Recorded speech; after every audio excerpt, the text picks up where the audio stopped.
Hello বন্ধুরা, আজকে আমি বানাবো লাউ পাতা ইলিশ ভাপে। এই রেসিপিটা আমার শাশুড়ি মার দেওয়া রেসিপি। প্রথমে আমি লাউ পাতাগুলো ছাড়িয়ে নেব। এইবার লাউ পাতাগুলো ভালোভাবে জলে ধুয়ে পরিষ্কার করে নিতে হবে। এখানে আমি 4 পিস ইলিশ মাছ নিয়েছি। তার জন্য 2 চামচ পোস্ত, 1 চামচ সর্ষে, 1 চামচ জিরে আর নারকেল বাটা 2 চামচ নিয়েছি। যে যেরকম মাছ নেবে সেই রকম পরিমাণে মশলা দিতে হবে। এইবার শিলনোড়ায় পোস্ত, সর্ষে, জিরে, 4টে কাঁচা লঙ্কা একসাথে বেটে নেব।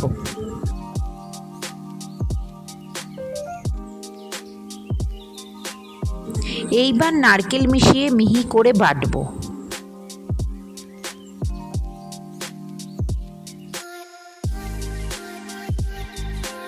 ইলিশ মাছটা নুন হলুদ দিয়ে মেখে বাটা মশলাগুলো দিয়ে মাছটা ভালো করে মেখে নেব। তারপর মাছের পরিমাণ মতো সর্ষের তেল দিয়ে ভালো করে মেখে নেব। তারপর পরিমাণ মতো নুন দিয়ে দিলাম, পরিমাণ মতো হলুদ দিয়ে দিলাম।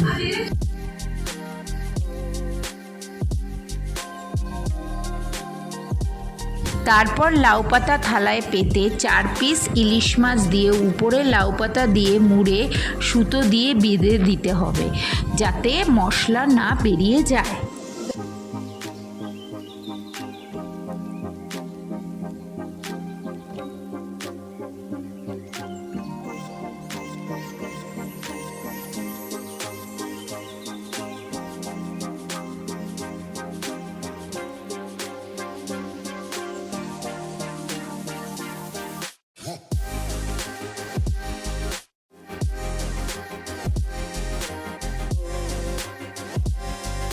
এই রকম করে বাটতে হবে।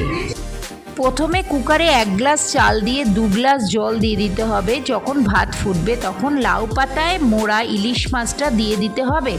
2টো সিটি দিলে নামিয়ে দিতে হবে। দেখো বন্ধুরা, লাউ পাতা ইলিশ ভাপা রেডি। এবার সুতোগুলো খুলে নিতে হবে, নিয়ে ঠান্ডা করে পরিবেশন করতে হবে। এইবার লাউ পাতাগুলো সাইডে করে নিতে হবে।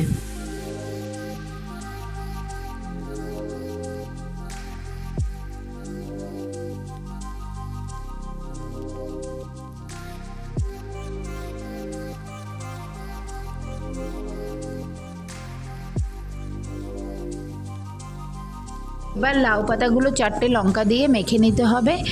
যখন ভাত খাওয়ার সময় এই লাউ পাতা আলাদা করে ভাতের সাথে পরিবেশন করতে হবে। আর যেই ভাতের মধ্যে লাউ পাতাগুলো মাছটা রেডি হয়েছে ওই ভাতটাও খুব টেস্টি হয়, সেগুলো নিয়ে খেতে হবে। যদি আপনারা আরও এই রকম ভিডিও দেখতে চান তাহলে আপনারা লাইক, শেয়ার, সাবস্ক্রাইব করে দেবেন।